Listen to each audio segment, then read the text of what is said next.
તો ભાવનગરના મહુવા તાલુકાના તલગાજરડામાં સર્વોદય સ્કૂલના બાળકો નદીના કોઝવેમાં ફસાયા હતા। મહુવા તાલુકા અને આસપાસના ગ્રામ્ય વિસ્તારોમાં ભારે વરસાદને કારણે વરસાદી પાણી કોઝવે પર ફરી વળ્યા હતા। ત્યારે તલગાજરડા સર્વોદય સ્કૂલના બાળકો ફસાયા તેવો વિડીયો વાયરલ થયો છે। તેમાં બાળકોને બચાવવાના પ્રયાસો કરવામાં આવ્યા છે। ત્યારે સર્વોદય સ્કૂલના 40 જેટલા બાળકો ધસમસતા પ્રવાહમાં ફસાયા હોવાની માહિતી મળી હતી। ફસાયેલા બાળકોને હેલિકોપ્ટર દ્વારા રેસ્ક્યુ કરવામાં આવે તે પ્રકારની વ્યવસ્થા ગોઠવવામાં આવી છે।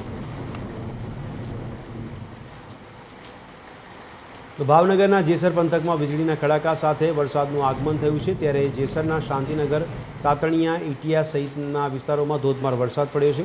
લાંબા વિરામ બાદ મેઘરાજાની મહેર થતાં જગતનો તાત ખુશખુશાલ થયો છે। સવારથી જ વરસાદી માહોલ જામતા અસહ્ય ગરમીમાંથી લોકોને રાહત મળી છે।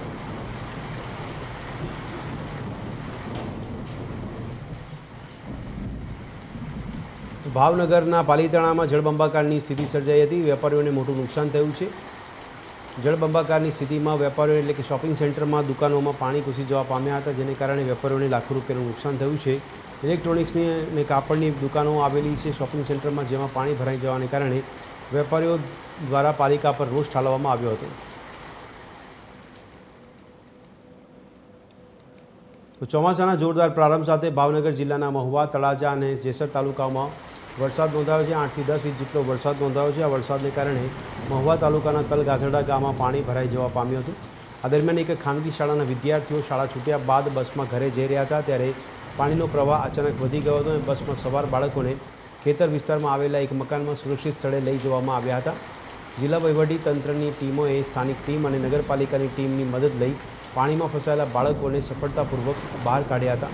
આ સાથે જ હેલિકોપ્ટરની મદદથી એનડીઆરએફ અને એસડીઆરએફ તથા કોસ્ટગાર્ડની તમામ તૈયારીઓ પણ કરવામાં આવી હતી।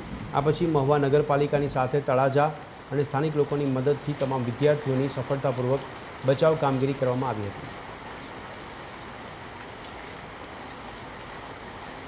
ભાવનગર જિલ્લાના પાલીતાણાના વાતાવરણમાં અચાનક જ પલટો આવ્યો હતો। ત્યારે વાતાવરણમાં પલટો આવવાને કારણે વરસાદી માહોલ સર્જાયો છે।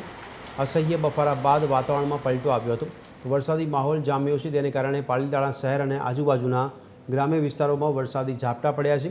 વીરપુર, જીવાપર તથા ડુંગરપુર, આદપુર અને અનેક વિસ્તારોમાં વરસાદી માહોલ છે। જામવાડી, લુવાર વાવ, રાજસ્થળી, સેંજળિયા અને ઘેટી સહિતના વિસ્તારોમાં વરસાદી માહોલ જામ્યો છે।